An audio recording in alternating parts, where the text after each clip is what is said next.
यह बात उन दिनों की है जब गौतम बुद्ध आत्मज्ञान की खोज में तपस्या कर रहे थे। उनके मन में विभिन्न प्रकार के प्रश्न उमड़ रहे थे। प्रश्नों का उत्तर चाहिए था, लेकिन अनेक प्रयासों के बाद भी उन्हें सफलता नहीं मिली। वे आत्मज्ञान की प्राप्ति के लिए कठोर तपस्या करने लगे, अनेक कष्ट सहन किए, अनेक स्थानों की यात्रा की, परंतु जो समाधान उन्हें चाहिए था वह उन्हें नहीं मिला।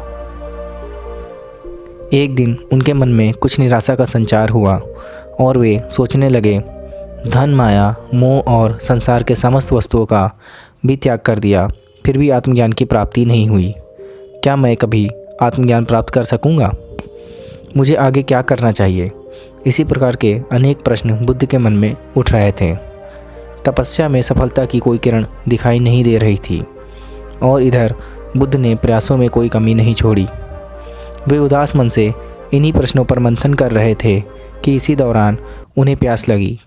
वे अपने आसन से उठे और जल पीने के लिए सरोवर के पास गए। वहाँ उन्होंने एक अद्भुत दृश्य देखा। एक गिलहरी मुंह में कोई फल लिए सरोवर के पास आई। फल उसके मुंह से छिटक कर पानी में गिर गया। गिलहरी ने देखा फल पानी की गहराइयों में जा रहा है। गिलहरी ने पानी में छलांग लगा दी।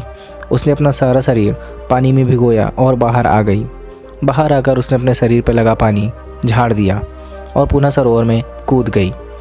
उसने यह क्रम जारी रखा।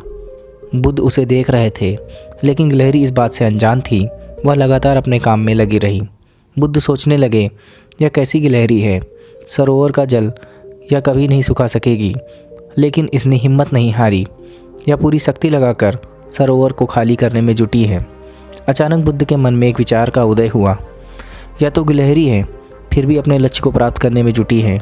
मैं तो मनुष्य हूँ, आत्मज्ञान प्राप्त नहीं हुआ तो मन में निराशा के भाव आने लगे। मैं पुनः तपस्या में जुट जाऊँगा। इस तरह महात्मा बुद्ध ने गिलहरी से भी शिक्षा प्राप्त की और तपस्या में जुट गए।